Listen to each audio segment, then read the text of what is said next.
Bison திரைப்படத்தின் 10ஆம் நாள் வசூல். மாரி செல்வராஜ் இயக்கத்தில் த்ருவ் விக்ரம் நடிப்பில் வெளியான படம் பைசன். ரஞ்சித்தின் நீலம் ஸ்டுடியோஸ் மற்றும் அப்லாஸ் என்டர்டெயின்மெண்ட் நிறுவனம் இணைந்து இந்த படத்தை தயாரித்துள்ளது. இந்த படத்தில் அனுபமா பரமேஸ்வரன், லால், ரஜிஷா விஜயன், பசுபதி, கலையரசன் உள்ளிட்ட பலர் நடித்துள்ளனர்.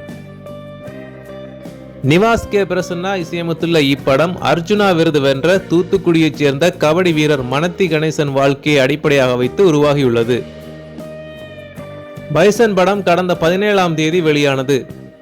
பைசன் படத்தை பார்த்து பிரபலங்கள் பலரும் பாராட்டி வருகின்றனர்.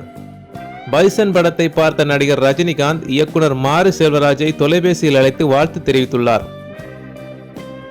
பைசன் படக்குழுவினரை நேரில் அழைத்து பாராட்டிய முதலமைச்சர் மு.க.ஸ்டாலின் தனது எக்ஸ் தளத்தில் இயக்குனர் மாரி செல்வராஜின் திரைமகுடத்தில் மற்றொரு வைரக்கல்லாக பைசன் திரைப்படம் அமைந்துள்ளது என பதிவிட்டுள்ளார்.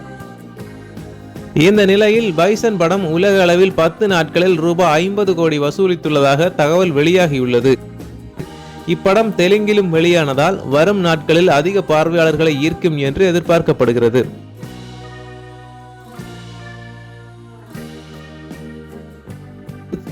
நன்றி நண்பர்களே. தொடர்ந்து இது போன்ற சினிமா செய்திகளை தெரிந்து கொள்ள எங்களுடைய சேனலை சப்ஸ்கிரைப் செய்யுங்கள். மேலும் இந்த வீடியோ உங்களுக்கு பிடித்திருந்தால் லைக், ஷேர், காமெண்ட் செய்யுங்கள்.